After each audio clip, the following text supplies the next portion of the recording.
So let's look at the next piece, observation. Observation is the least quantitative of the three pieces that I'm going to talk about.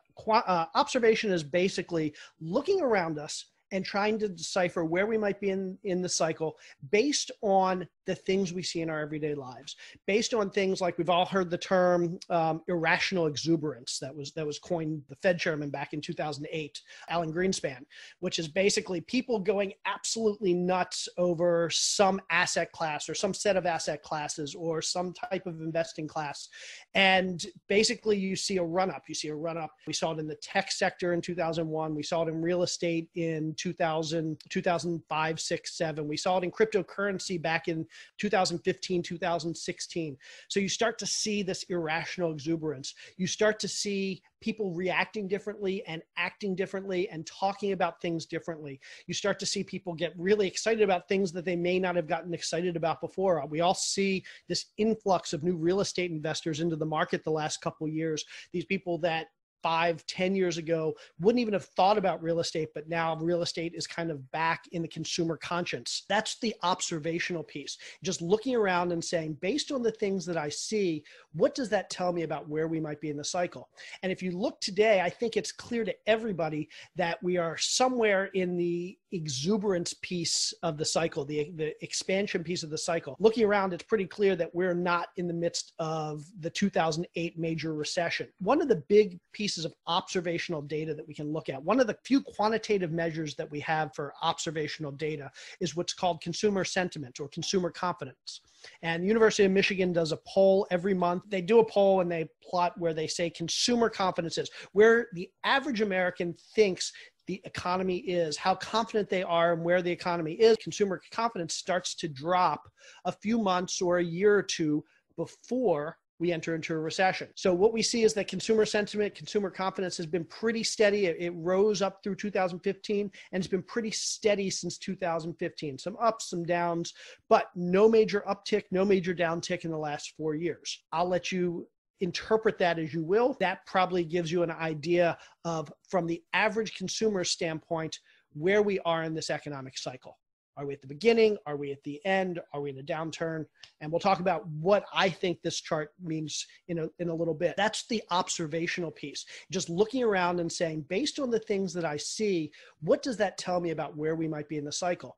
And if you look today, I think it's clear to everybody that we are somewhere in the exuberance piece of the cycle, the expansion piece of the cycle. Looking around, it's pretty clear that we're not in the midst of the 2008 major recession. One of the big pieces of observational data that we can look at, one of the few quantitative measures that we have for observational data is what's called consumer sentiment or consumer confidence. And the University of Michigan does a poll every month. They do a poll and they plot where they say consumer confidence is, where the average American thinks the economy is, how confident they are and where the economy is. Consumer confidence starts to drop a few months or a year or two before we enter into a recession. So what we see is that consumer sentiment, consumer confidence has been pretty steady. It rose up through 2015 and it's been pretty steady since 2015. Some ups, some downs, but no major uptick, no major downtick in the last 4 years. I'll let you interpret that as you will. That probably gives you an idea of, from the average consumer standpoint, where we are in this economic cycle. Are we at the beginning? Are we at the end? Are we in a downturn? And we'll talk about what I think this chart means in a little bit. Business investment tends to be one of the best leading indicators.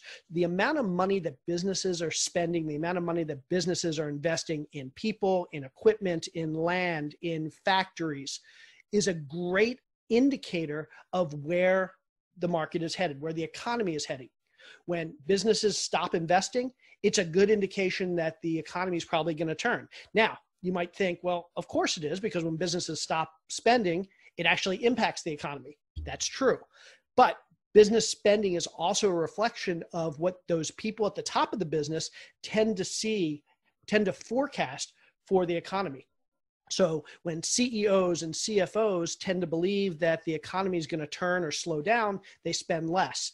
That spending less then turns into them thinking that the economy is going to get worse, and actually turns into the economy getting worse, and it snowballs. So certainly business investment not only is a good forecast of where the market may be moving, but it actually impacts where the market's going to move. So we'll talk about that. Unemployment rate. Everybody's pretty much familiar with that, especially over the last few years. We'll talk about what that indicates.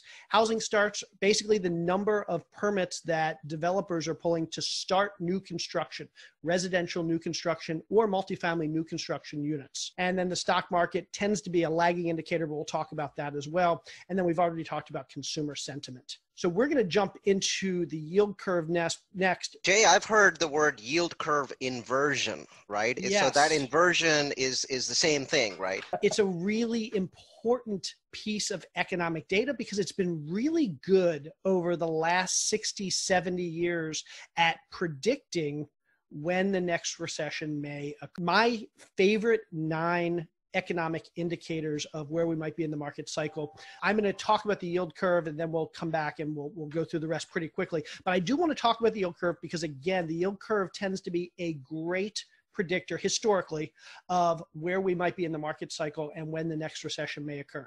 So let's talk about the yield curve. 2 things you need to know to have this discussion about the yield curve. First, government bonds pay interest. What does that mean? The government raises money.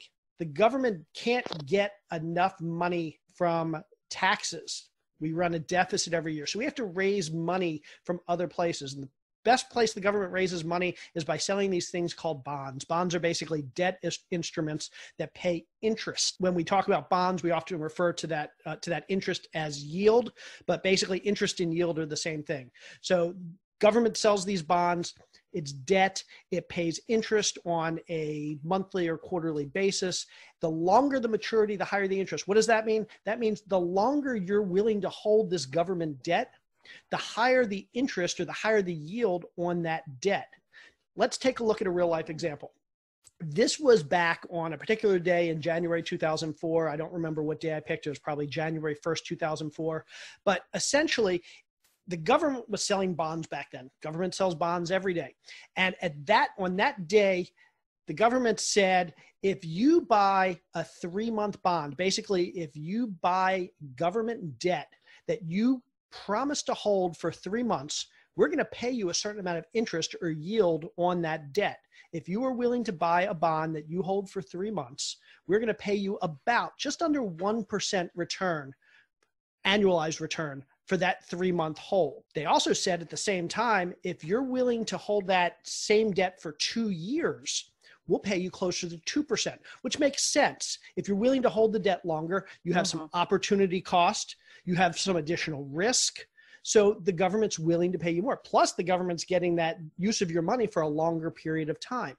So if you're willing to hold that debt, that government debt for 2 years, at that point, they were willing to pay you close to 2% in yield or interest. What if you were willing to hold it for 5 years? If you're willing to hold government debt for 5 years at that point, from January 2004, guaranteed through January 2009, the government was going to pay you about 3.5% yield. 7 years, they were going to pay you closer to 4%. If you hold that debt for 10 years, they would pay you 4.5%. And if you were willing to hold that government debt from January 2004 through January 2024, they would pay you annualized interest or yield of close to 5.5%. These data points, when you put them together, create a curve. And this is what we refer to as the yield curve. And the yield curve is a visualization of how much the government is willing to pay in yield for different durations of bonds at a given point in time.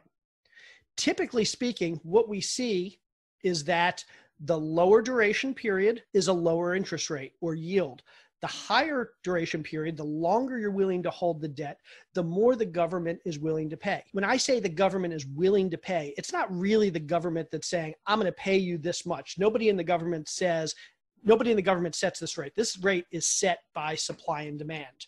When there's a lot of demand for a particular length bond, rates are going to go down because the government doesn't have to pay as high rates. If everybody wants those 3-month bonds, the government isn't going to have to pay as much. to provide those bonds. It's simple supply and demand. And it works the other way as well. If demand goes down, the government wants you to buy it because they want to build that demand. How do they build that demand? They offer higher rates, or the market, not the government, the market offers higher rates. So generally speaking, in a healthy economy, the curve that we're looking at, and this is what's referred to as the yield curve, this plot of data points, different duration bonds and their interest rates. In a healthy economy, we tend to see it moving from the lower left to the upper right. The shortest term bonds pay the lowest in yield. The longest duration bonds pay the highest in yield. Hopefully that makes sense. This was January of 2004. This is what the yield curve looked like. This plot of interest rates for various duration bonds looked like in January 2004. When investors start to get scared, two things happen. First thing that happens is investors flee to longer term bonds. They're concerned that real estate might crash. They're concerned that the stock market might crash. They're concerned that gold might go down and the value of their assets might go down. And so they look for some safe place to put their money long term. The first thing they think is US government debt. It's one of the best investments out there in terms of likelihood to repay. So the most safest investment on the planet is US government bonds. So when investors start to get scared with their money, what they do is they take it and they put it in really long-term US government bonds for protection.